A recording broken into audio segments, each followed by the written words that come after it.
Society frames university credentials as the primary proof of intelligence. We have mistaken the ability to comply with a syllabus for the ability to think.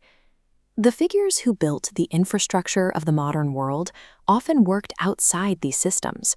Nikola Tesla did not rely on a formal curriculum to figure out how to manipulate alternating current.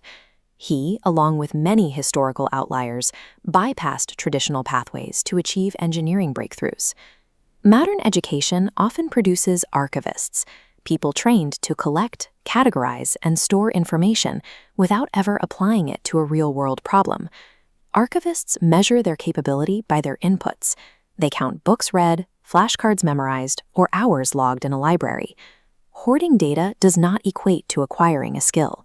This creates a vulnerability. Treating the mind as a passive storage vault requires constant maintenance just to keep isolated facts alive. This builds a warehouse rather than an engine. Formal education forces a rigid track. You move from topic A to topic B because the curriculum dictates it, regardless of whether that information solves a problem you face in reality. The result is a classroom where students are spoon-fed answers to questions they never asked.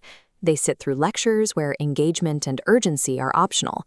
A passive system cannot produce tacit knowledge. This intuitive understanding of how to execute a skill, like riding a bike or writing code, cannot be transmitted through a lecture. Today, the symptom of this failure is everywhere. Students graduate with immaculate note-taking apps and digital second brains, yet their primary brain remains empty of practical solutions. To break this cycle, you must adopt the methodology of an architect. An architect builds a dense, interconnected web of knowledge through action.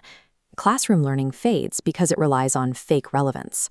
Memorizing isolated facts for exams signals to your biology that the information isn't needed for survival.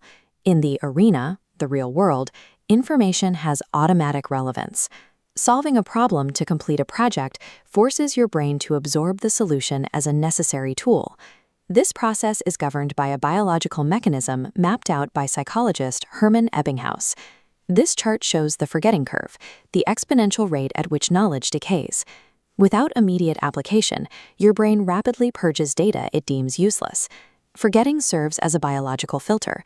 If a fact requires extreme effort to remember, it proves that the fact lacks genuine relevance to your life. An architect views the brain as an active construction site. Information arrives like raw materials that must be physically manipulated to become a structure.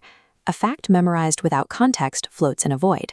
It cannot connect to existing experience, so it is discarded.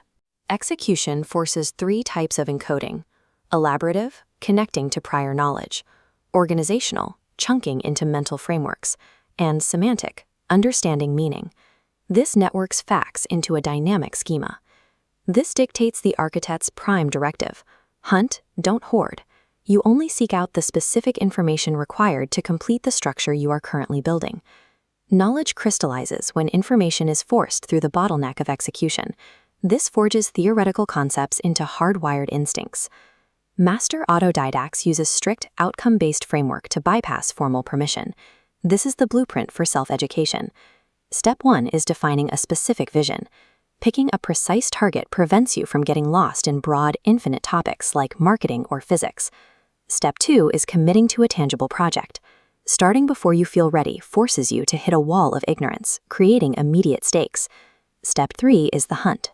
You search specifically for the knowledge required to dismantle the wall you just hit. You read to solve problems, not to finish chapters. These constraints ensure every piece of information you consume is anchored in necessity.